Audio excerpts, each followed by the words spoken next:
Good morning, Awakened family. Wherever you're at in your homes right now, let's just welcome the Holy Spirit. Let's just press in this morning for what the Lord has in store for your family and for you as an individual. Let's just press in, lift our hands, surrender it all to Him this morning, whatever that looks like to you.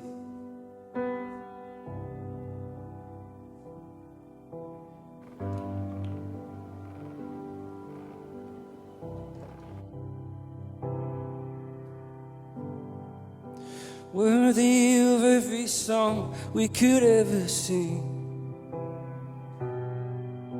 worthy of all the praise we could ever bring, worthy of every breath we could ever breathe. We live for you, we live for you.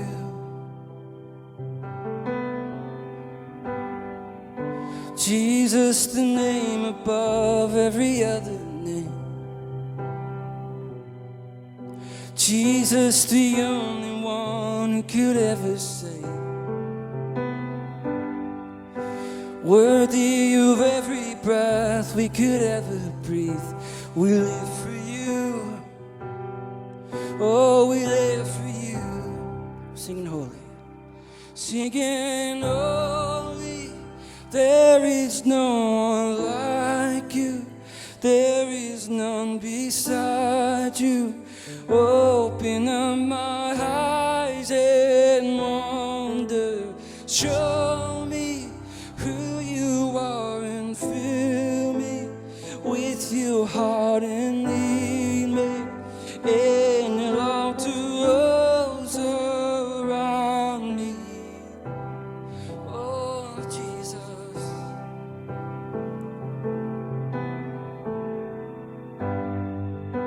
Worthy of every song we could ever sing, worthy of all the praise we could ever bring, worthy of every breath we could ever breathe. We live for you.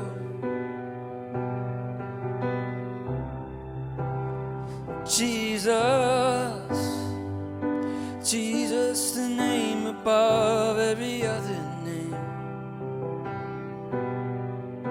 Jesus, the only one who could ever save. Worthy of every breath we could ever breathe. We live for you. Oh, we live for you. We're singing holy, holy. There is no one like you. There is none beside you. Open up my eyes and wonder.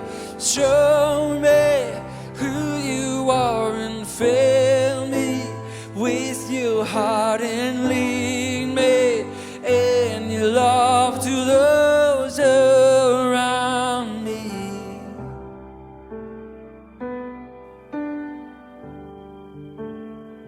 I will build my life upon it. I will build, and I will build my life upon your love. It is a firm foundation, and I will put my trust in you alone, and I will not be shaken, and I will build my life upon your love. It is a firm foundation, and I will put my trust in you alone, and I will not be shaken. Holy, there is no one like you. There is none beside you. Open up my eyes and wonder.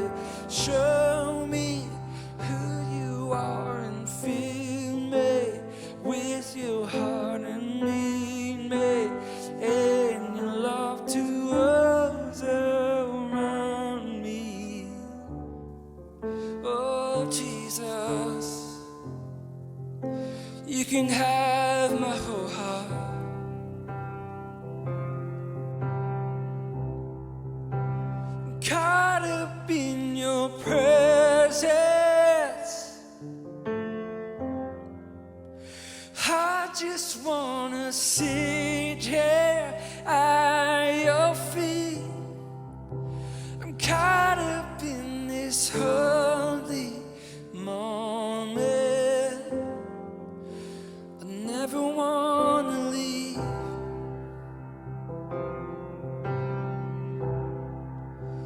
Oh, I'm not here for blessings. Jesus, you don't know me anything more than anything that you can do. I just want you.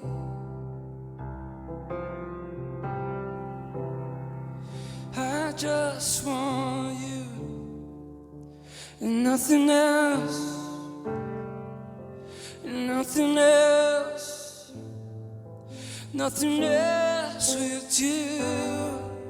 I just want you, and nothing else, and nothing else, nothing else will do. I just want you, and nothing else. Nothing else, nothing else will do. I just want you, nothing else, nothing else, nothing else will do.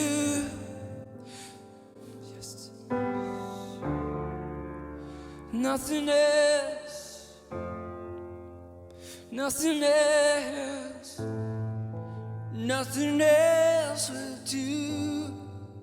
I just want you, nothing else, nothing else, nothing else will do.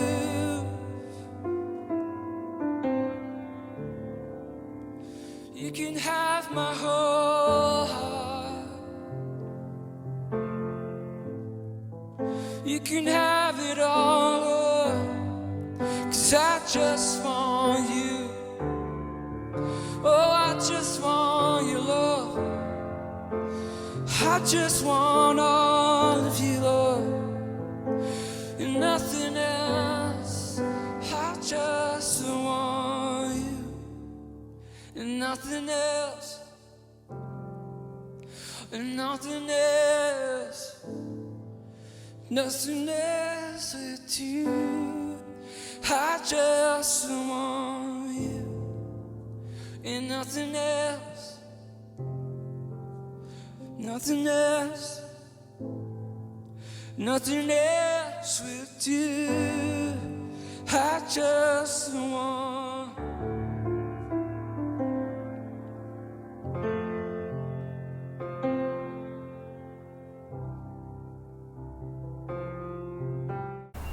Good morning, Awakened family, and welcome to CrossFit Huddle.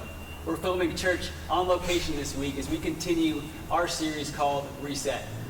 And this morning we have the unbelievable opportunity to learn from a fitness expert as we consider what it means to reset our physical health.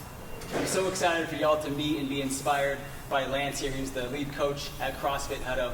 But before we get into that conversation, I just want to take a brief minute to address the elephant in the room.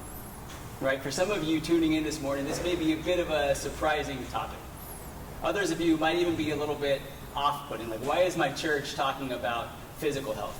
Like, isn't this a conversation that I'm supposed to have with a physician, right, or a personal trainer? But I believe that this conversation should be had in church because Scripture is clear that our bodies, our physical bodies, are important to God. Right? In 1 Corinthians chapter 6, it tells us that our bodies are temples for the Holy Spirit, and that we should honor God with our bodies. And so, church, I encourage you to lean in this morning, because this conversation we're having about our physical health, it's going to impact you deeply spiritually. And our hope and our prayer is that you'll become more holistically healthy, body, mind, and soul. So for this conversation, guys, we want to focus on a few things. We're not just going to be talking about fitness here, right? Because fitness and our physical health obviously is going to impact our spiritual health. So we want to talk about how our faith plays a part, about how fitness obviously, but talk about food and the importance of that to our physical health. And lastly, talk about friends and community and the importance of doing this together. So as we get started, Lance, I'd love for our people just to hear from you. You're giving your life, you've devoted your life towards fitness. What's the motivation there? Why are you so passionate about fitness?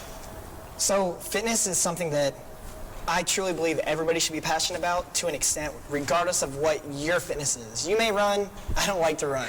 I may lift weights, you may not like weights. You may like to do plyometrics or Zumba or whatever it is, and that may not be for me.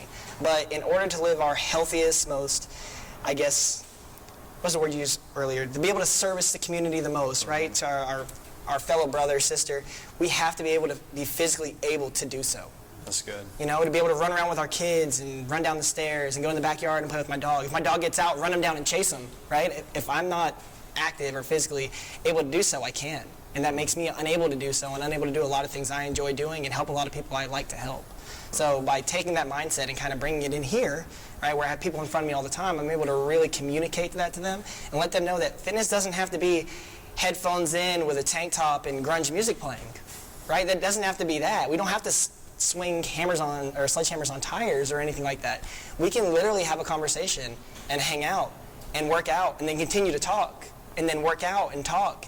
And there's a way to make it enjoyable, and a lot of people don't see that. So talking about that enjoyment, like our bodies are designed that way, right? That we work out and we reap the benefits of it. But for most people, the hardest thing is taking that first step, right? And much like walking into a church, like for a lot of people, the first time in a long time, it's scary or it's intimidating. And so, you know, what would you say to somebody who's really just scared or intimidated by stepping into a gym or a CrossFit box? Oh man, the unknown is so scary. It doesn't. Have you ever been sitting in the car with your significant other and you're like, where do you want to go eat? No, I want to go here. Well, I've never been there, so we're not going to go there. It's the same thing.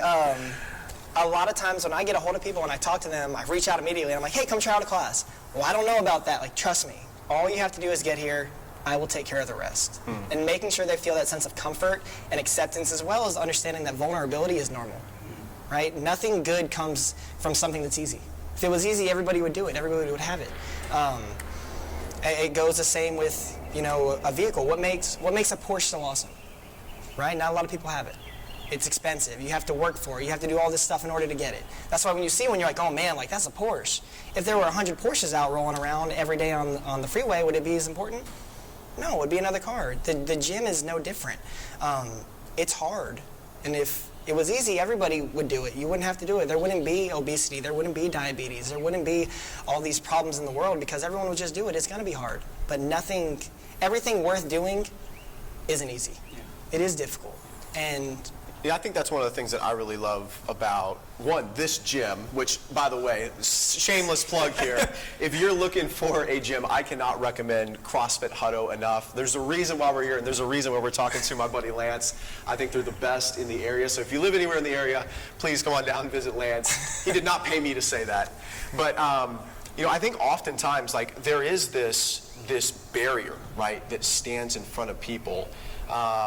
What was it for you that got you passionate about helping other people? Because when I look at you and when I've been in your classes, you know, it's like you spend time with me. But man, what I love about you is, man, you spend time with a person that looked like, man, they showed up for the first time, or man, they haven't been in the gym since junior high. What is it about that process that you love so much? Yeah, so the first thing is safety, right? That's number one. People hear horror stories of CrossFit specifically all the time, right? Oh, I'm going to get hurt, or I'm going to get whatever. My goal is not to let that happen. You have to stay safe. I have to keep you safe. That's my responsibility. The real, I guess, growing up, I always did volunteer work. I was in PALS. I coached Little League. I coached Little League baseball at like 14 years old, which I probably don't think, looking back on it, that was probably the best idea, but I just wanted to help. And then all of my years in nonprofit, one thing I learned that really stuck with me is when kids come in the door, right? You have a child coming in the door, 5 or 6 years old, first day of camp, right? They're scared, they're crying for mom, they're attached to the leg.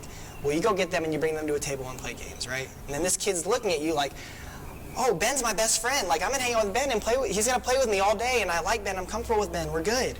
And then the next kid walks in the door.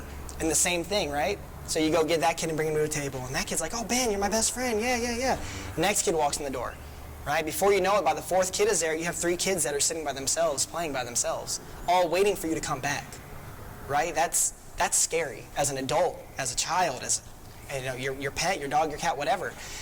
Humans and adults are no different than that, right? If I'm sitting here hanging out with Ben and Ben's comfortable with me and I'm the only person Ben's talking to, well, that's great. But while I'm talking to the 11 other people in my class, what's Ben doing? He's looking for me, waiting for me to come back. So being able to give you something to work on and then connect you with somebody else and then move on allows for an environment that really helps create that warmth, that family, that we're in this together. And by taking time to go to every single person and making sure they're getting what they need and they get what they need, I mean, you guys may have the same problem, right? You may both be needing to work on the same thing. So if I, Ben, you're working on this. I want you guys to pair up and go set by set. So, you're going to do 3 sets and you're going to do 3 sets and then you're going to bounce off each other. I mean, I'm not just, and I've done this to you before, right? I'm saying this is, I'm spending time with you, but I'm also connecting you. Yeah. And by connecting you with everybody, the heartbeat isn't just one person. Yeah. It's a group, it's a collective whole. Yeah. Because I think that's something that, I've found so powerful, whether it was my time, in college or my time in the military, or obviously, and it's weird too, because like you get out of that, maybe your experiences, you went to college or you went to high school and then you left that environment and all of a sudden you're on your own. We had this conversation before we started this conversation, just talking about it's really scary when that community isn't there. And I think that's something that really a gym and again, shameless plug, a CrossFit gym really is going to do well is help you and connect you with people that have like-minded goals. And I think that's almost the secret sauce to fitness is actually enjoying what you're doing and enjoying it with other people. Absolutely. Because, just like we can all worship God by ourselves, something different happens when we do it in community. So talk about how important that environment is to CrossFit, because I can go lift weights on my own. For sure. But what's different that happens in this CrossFit box when we get together? Yeah. So I love that question because for the longest time I worked out by myself. So out of high school, I wanted to go play college football. I worked hard. I lived in the gym, right? If I had a lunch break, I'd be in the gym. As soon as I get off work, I'd go back to the gym. I'd be up, at the field during the weekend, running sprints, running route or throwing routes, whatever that may be. And I got so burnt out. And even going to just my local gym and putting my headphones in and doing it, I was burnt out. There was no fulfillment, right? I had purpose. There was a reason for training, but there was no, collective jeer or just camaraderie that was there. So I remember one day sitting at work, and I didn't own a washing machine, so I was using the work washing machine to do my laundry, right, and do some work on a Sunday. And I just stumbled upon this CrossFit video, right? And this CrossFit, I was like, oh man, that's a really cool song. I'm gonna play that again. And then I was like, oh man, that looks like fun. I'm gonna try that. And then I walked into a CrossFit gym or a box or whatever you want to call it. And the atmosphere was just, I walked in and someone said hi to me, right? Someone took the time to stop what they were doing and come up to me and say hi, and then walk me to my spot and make sure I knew what was happening. Because that honestly, I feel like that is so different than what most people think about. Like most people think you're going to show up and it's going to be, for lack of a better term, like 20 CrossFit Games athletes over here doing their own thing. Shirts off, swinging around. Exactly. And you show up and you're like, I can't do a push-up. Yeah. And that sounds so different than I think what a lot of people are thinking about. And this is where we go back to like talking about that difference between faith and fear. And like I think that what we're trying to show you here is maybe this is your next step in resetting, for wherever you're at. Taking that step and saying, hey, having the faith to know that there are people out there just like Lance that are ready to help connect you to community and see that, hey, this can happen for you. Sorry to cut you off. No, dude, you're good, you're good. I'm all for it. The one thing that I have had when people come in, they're like, oh man, like I don't like this music. I'm like, oh, don't worry, you're not going to need the music is just going to be in the background moving forward. Don't worry about it, which is fine. You'll be suffering way too much to recognize the music. You're going to be thinking, why did I come here? Just kidding. You're not going to be thinking that. But the atmosphere is really what captivates me. And when people come in, the pandemic has been hard because whenever somebody asks me a question, I always tell them, come try out a class. Come check it out. Let me show you. right? Because I can tell you about it till I'm blue in the face, but until you can feel it and see one of our coaches up here, like, engaging with you with the music going and playful, jabber back and forth, like, it's not going to be the same. Yeah. So one thing we really strive on is, like, get in the door. Let me show you. Let me show you. It's very similar to that of the church, Let me show you. Because if you try and explain, service to somebody, like, oh, someone's going to get up there and talk.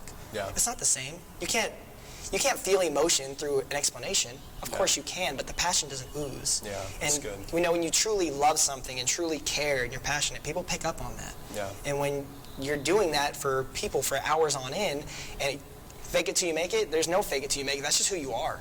Yeah. That's what you become. That's what you begin to just ooze. Yeah. So this is something that we've talked about, and this is part of our DNA as a church, is that we want to be a church for people that don't like church. And the way that we term it is, we want to be a church for unchurched people. we are a gym for people who don't like gyms. That is us. That is what we are. Yes. And I think that again, that's one of the reasons I love just having you here for this conversation, because I think that's a barrier that a lot of people have such a hard time getting over.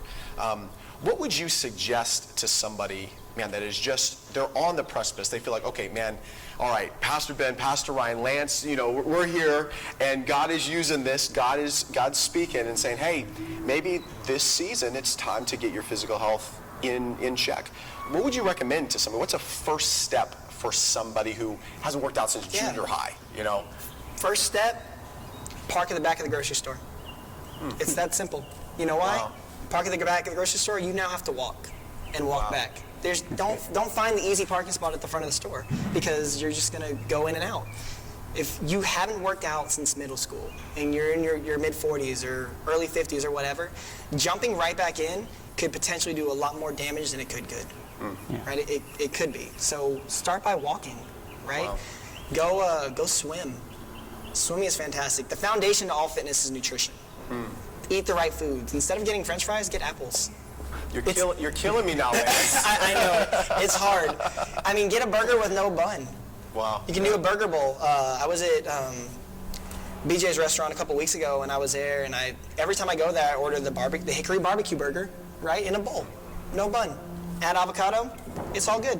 Let's talk about that for a minute, because I think if anybody else is like me during this pandemic, you've had your dietary habits exposed. Quarantine 15. Exactly. So, I mean, how do we have a healthy relationship with food? Yeah. Yes. Relationship with food is something everybody struggles with. The word cheat meal, I'm sure you've heard that. You've heard that? You guys have heard that? Cheat meal. There's such a negative connotation around the word cheat that you feel guilty. Right? You eat something and you feel guilty. You put something in your body and you feel guilty. So your relationship with food starts to become negative. Right? I don't want to eat this because it's going to make me this. That's good. Or I don't want to do this because of this, cause and effect. It's not a cheat meal, it's an earned meal. Oh, that's good. You earned it. You worked your butt off. You worked out 4 days this week. You did 20 more minutes than you thought you were going to. You killed it on nutrition all week. Let's get an earned meal.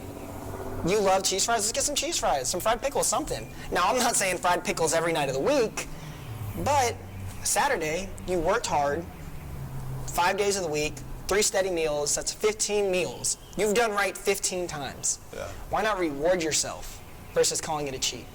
That's really good. So that's something for maybe somebody who is working out. Yeah. Let's go to the beginner end of the spectrum. Somebody who's just starting to work out for the first time since junior high. For sure. I mean, how can they view their food differently? I mean, viewing it as fuel versus viewing it as something that's maybe feeding themselves emotionally. Yeah. So your body is a Ferrari. Right? You are a Ferrari. What happens if you put the wrong gasoline in the Ferrari? You put diesel in it or unleaded or whatever in the Ferrari. Is it going to perform the way it should? It's not. It's gonna. If you put diesel in it, the engine's going to blow up. Yeah. Right? Your heart is potentially that engine. Right? Your insides, everything that's within a car can be translated to what's in your body. And our body is literally the most valuable thing we possess. If the body doesn't work, the mind can stop working. If the mind doesn't work, the body, if it's not connected, we have all these issues. And with your body being as important as it is so important to put the right fuel in it. It's not to say every now and then you don't throw unleaded gas in there, whatever, but you have to fuel it appropriately. And if you're someone who hasn't done anything in a long time, I challenge you to change your nutrition, because if you change your nutrition, you're going to see changes that you thought could only come by living in the gym 11 hours a day. Lance, what was that? You said something about a statement with, you said CrossFit, the way to see food. Like, what was that, like the foundation? The foundation is nutrition? The foundation is nutrition. I think that's really important, like, is worth thinking about this.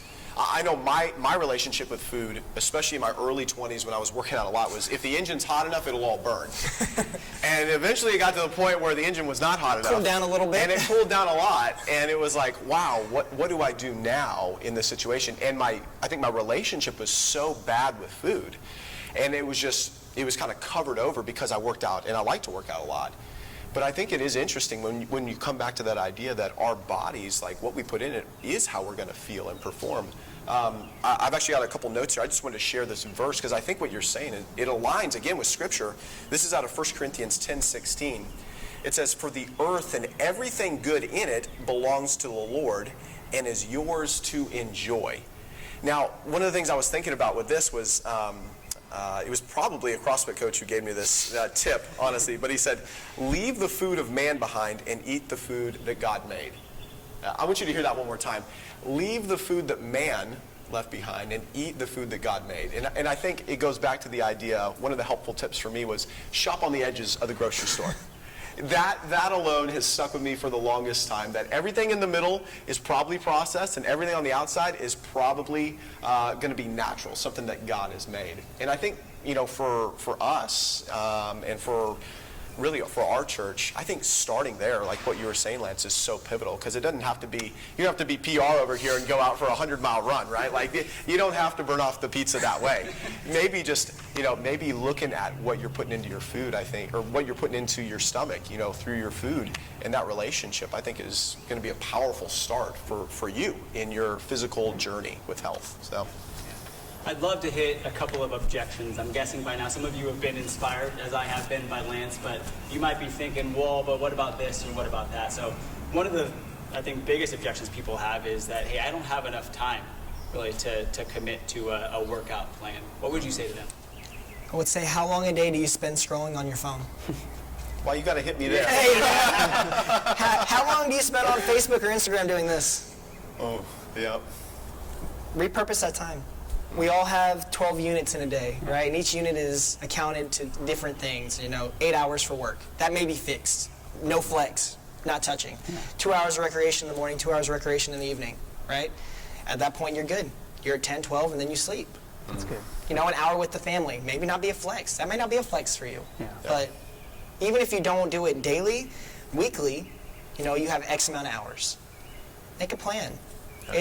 It's doable. You make time for what you want to make time for. Yeah, that's interesting, because I think you think about it, like, that's a really resetting of our priorities in general. We're talking about physical health today, but really physical health is a part of repurposing and resetting our priorities as we look at it. I know something for Van and I, and this goes back maybe even a little bit to the relationship with food, but definitely to physical health. You've heard me say this all the time, where Van and I, our life mission, our life vision statement is this, is that we would be most effective with the life that we've been given. Now, that means that, obviously that means we want to serve and use our life for the kingdom, and that means using our time wisely, using our resources with our finances wisely. But the other piece of that is also using my physical body wisely. Like, if I'm not treating my body with respect and I'm not fueling it the right way, I'm not going to be as effective. Again, I do too much research for these things, and so I've got some more research for you. Hopefully you're ready. This actually came out of a study, and they were talking about the fact that what you put in and how you fuel yourself, it affects your day. Here it is, University of Missouri study. It says this, that if you sit for longer than 3 hours at a time, now, we're in Austin, a lot of IT, right? A lot of people in the tech industry. That's probably a good majority of our church. I know that's me, for sure. They said if you sit for longer than 3 hours at a time, your body actually shuts off enzymes that help your body metabolize fat. Their suggestion was to take a walk. And I was like, that sounds so revolutionary, right? Like, get up and go take a walk. But I think that's something that has stuck with me. Like, you may be there and say, you've got 8 hours and it's just fixed. Maybe take a phone call and just walk while you take the phone call.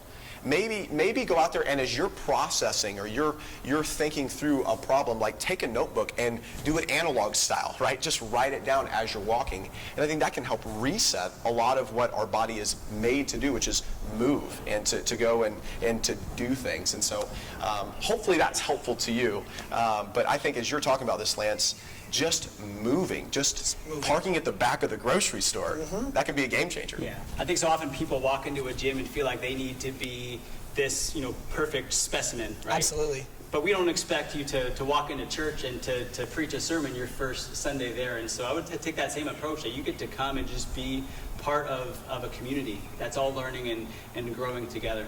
I just want to take a brief pause and just say that if you have any questions, if you're watching this live, go ahead and put the questions in the comments. Pastor Ben and I will be watching this along with you, and we'd love to answer those questions or even pass them along to Lance if you have a question for him. We want to be able to walk with you in this. Yeah. If you're not watching live, go ahead and shoot us an email, Ryan@awakenchurch.online or Ben@awakenchurch.online. We would love to walk with you in this journey.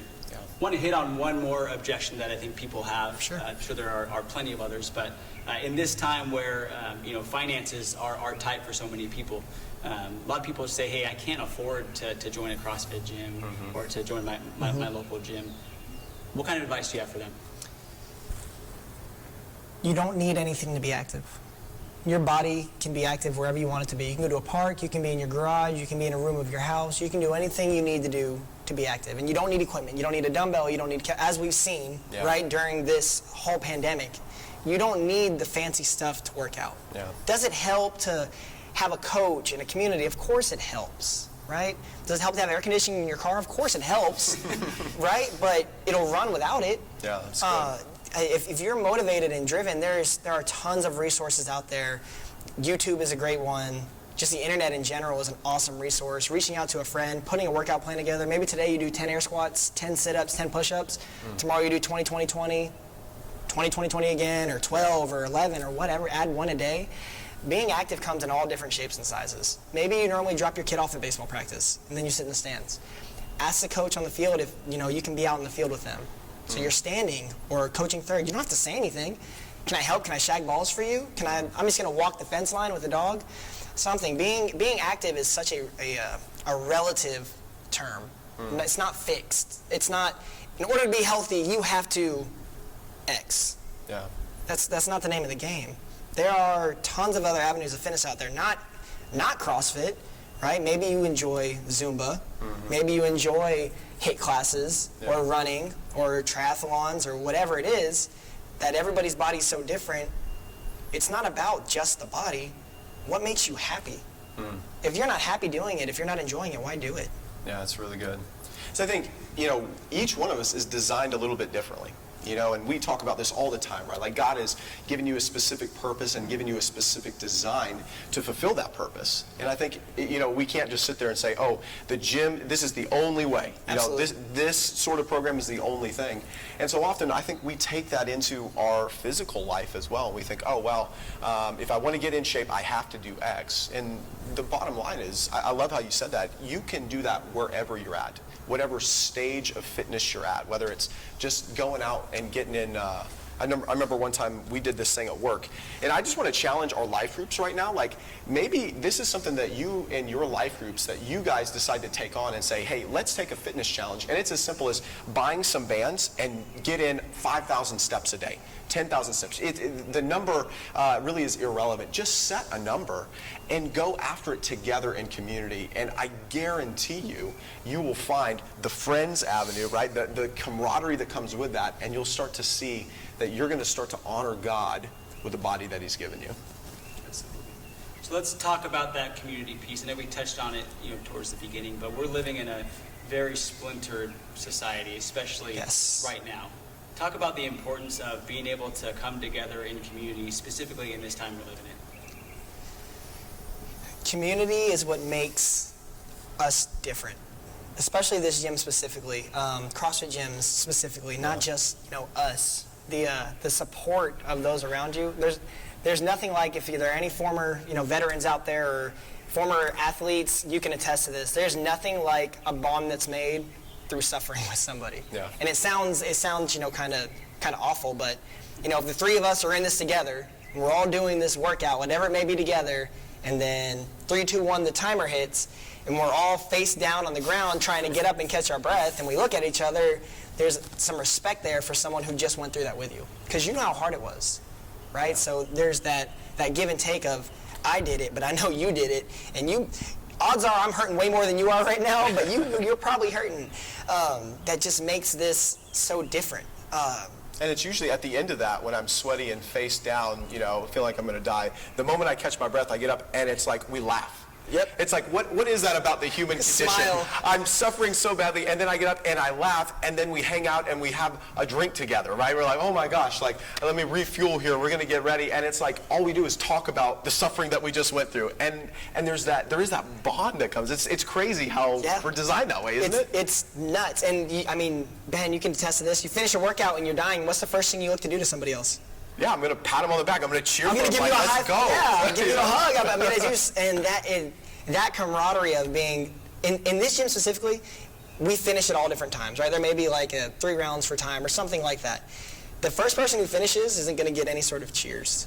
They're going to finish and be dead for a minute or however long it takes them to recover. Yep. But when it's time for the last person to go, that's good. The whole gym is focused on that person, cheering them on and encouraging them. The loudest cheers come from the person that's coming in. Absolutely. And go ahead. I would say, have you noticed that that posture, that mentality carrying over into just your everyday life outside of? Absolutely. There will be times where we're at a restaurant and there'll be somebody who drops something, and all of a sudden I find myself over there like helping them pick up their trays. When not that was uncharacteristic of me before, but it's like, oh man, I feel like they're suffering, like they're clearly embarrassed or hurt or whatever, so I go help them pick it up. Or the transfer of stuff that I've learned in this gym at CrossFit Hutto and what it has done to me outside of the gym has been leaps and bounds.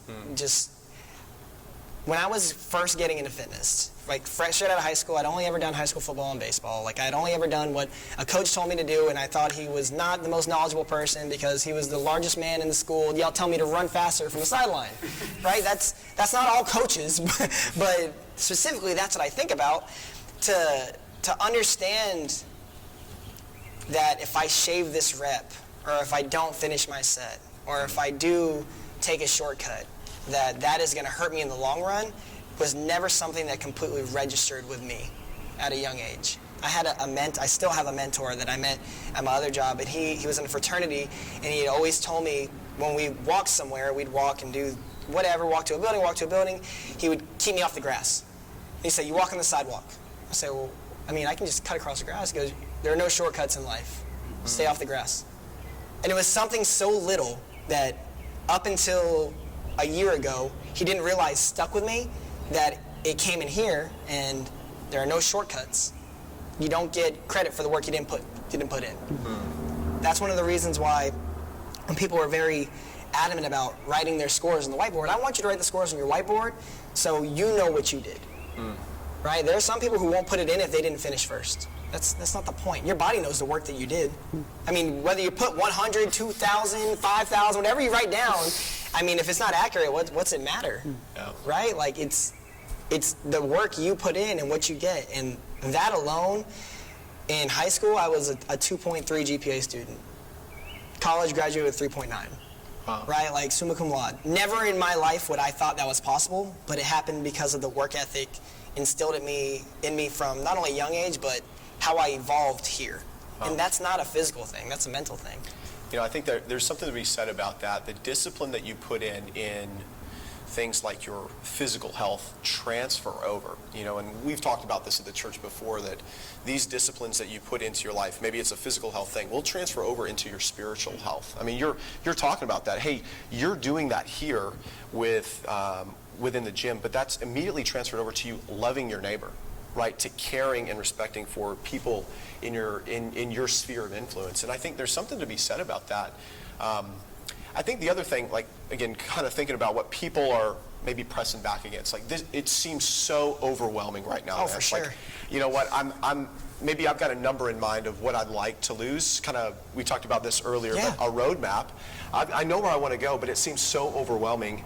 How does just getting here? How does just taking a step forward, how does that change somebody, in that process? Yeah, so you may have a destination in mind in your roadmap that's a year from now, I want to fit into this dress. Or a year from now, I want to fit in these shorts that I haven't been able to fit in. Come on, somebody. Yeah, and it's very similar if we were going to say, Ryan and Ben, we're going to go on a road trip to Maryland, right? How many different routes are there to get to Maryland? Yeah. Endless, right? We can take a plane, we can drive, we can take a train. If we drive, how are we going? We're going 35, we're going 120, what are we doing? If we're going with PR, we're running. I'll be cheering you on from the car behind you. But there are so many different ways to get there, and it all starts with the same thing, which is action. Whatever action that may be, picking up the phone, walking in the door, making a decision, and making a conscious effort to pursue that decision, and then having the end goal. Now, that end goal may change, right? We may be on a road to Maryland and realize, you know what? I mean, Oklahoma's pretty dope. Let's hang out here for a little bit, right? Said no Texan ever. Yeah, said no Texan ever. I was thinking Arizona. I was like, we're not going to go through Arizona to get to Maryland. But, I mean, we may stop there and then reroute, change course. You're going to run into some speed bumps. You're going to change course. It's going to happen. It's normal. No, nothing is ever cut and dry. It's never, all right, I'm going to do this, and I'm going to do this, and then I'm going to get this. Nothing in life ever, right? I'm going to start here, and hopefully at the end, I'm going to get here. And I think I have an idea of what's happening right here, but that's not to say I'm not willing to learn and adapt and evolve and make the changes necessary in order to get there. But I think that's important too, because I think, and I don't know where you're at here this morning, but I think a lot of times we never even pick a location, and we get upset because we never arrive at wherever it is that, we want to be. It's like you actually have to sit down and pick a spot and then start moving, start going there. And I think, maybe that's your step here today, is literally just writing down, man, this is my goal. My goal for this year. God has put it on my heart that, I just need to get out the door and be able to walk for a minute. I don't know where you're starting out here today, but I do know this, that God wants you to take a step. And not just a figurative step, a literal step here today. God wants you to do that. And I think having a roadmap like that is only going to help you in that process. Yeah.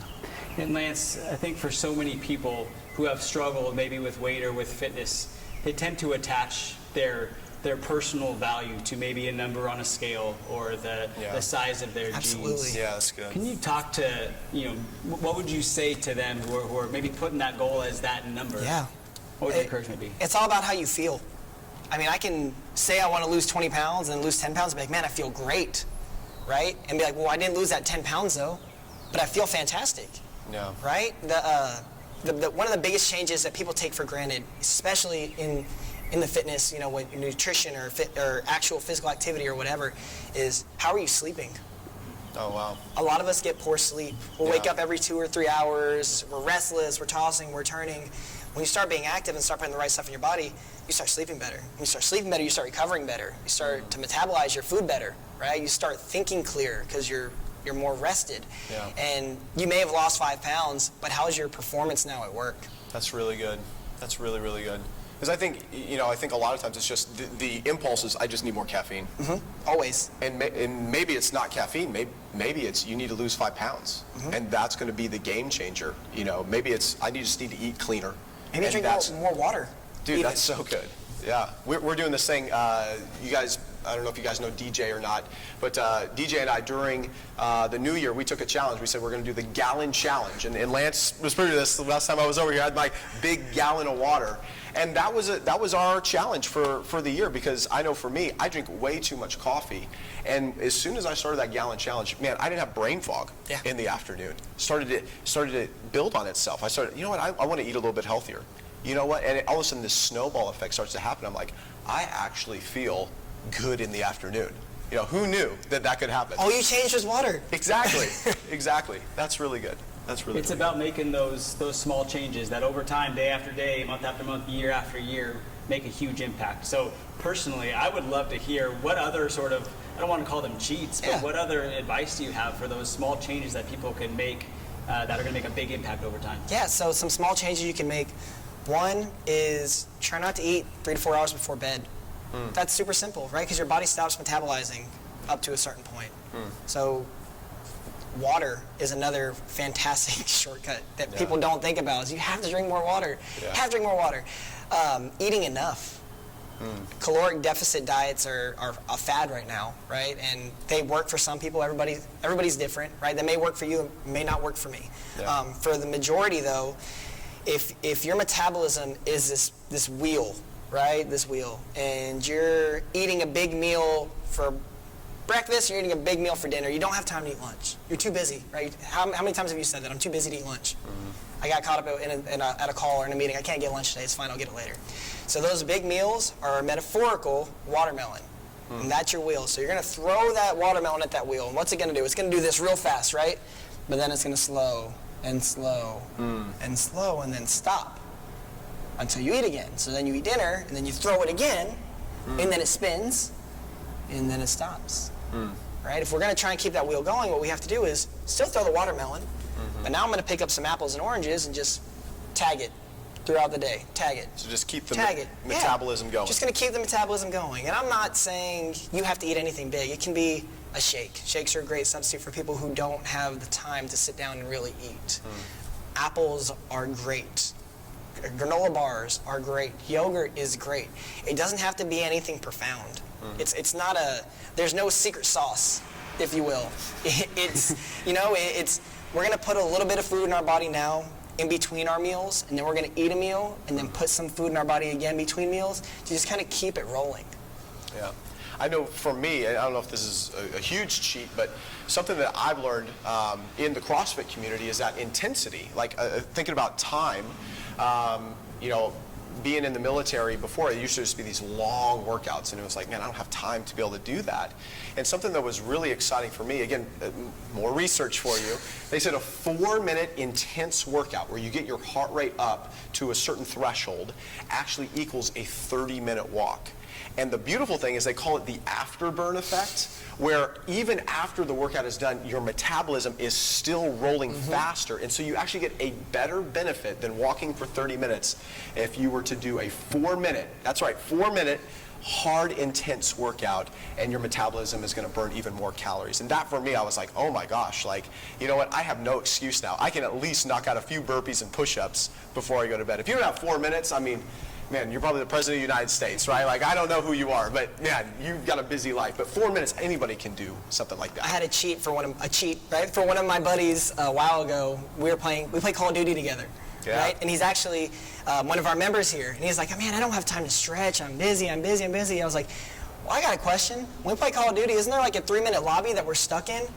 He was like, don't you ruin this for me. And I was like, man, I'm sorry, but I'm going to do it. And he's like, no, but I warm up then. I was like, no, you have 3 minutes. Let's take that time, that 3 minutes, put your controller down in front of you, sit in your chair, and stretch. So you're going to reach up to the sky for 30 seconds, then 30 seconds, and switch until the lobby's full and we go play. And he's been doing that for 2 weeks now, and he said that the tightness he had in his side is gone. Wow. And the same thing can be applied to your cell phone. Every time you find yourself opening Facebook or Instagram, well, I opened it, put it down, 10 sit-ups.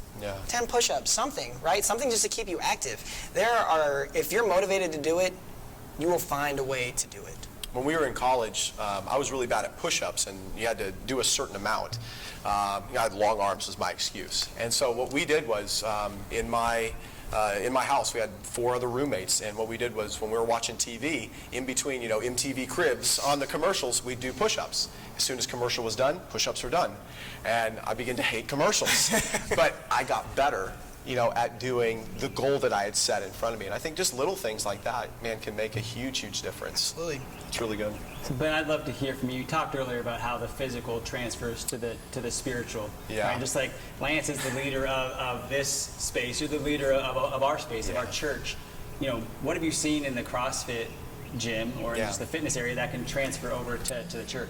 Yeah, I think, and I just want to speak to us as a whole, there's so many communities, and Lance, you alluded to this earlier, so much of our society is losing communities. We're losing it in the sense of neighborhoods. I mean, how often have you talked to your neighbors? When was the last time you had a neighborhood barbecue? we're losing the sense of community. And obviously the church, we believe, is one of the most profound places where you can find community. And most importantly, you can find Jesus. You can find salvation.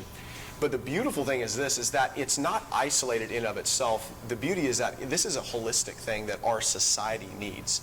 And one of the things that I think CrossFit has tapped into is this need for community, a need to be known.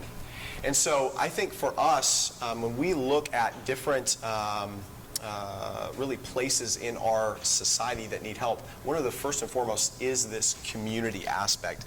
And I think exactly what Lance is talking about are all the characteristics of what we would say Jesus is calling us to be a good neighbor, to be someone that actually genuinely cares for people, to be someone that doesn't lord it over, right? The person that gets the most praise is the person that finishes last, not first. This sounds a lot like what Jesus is talking about, bringing heaven to earth.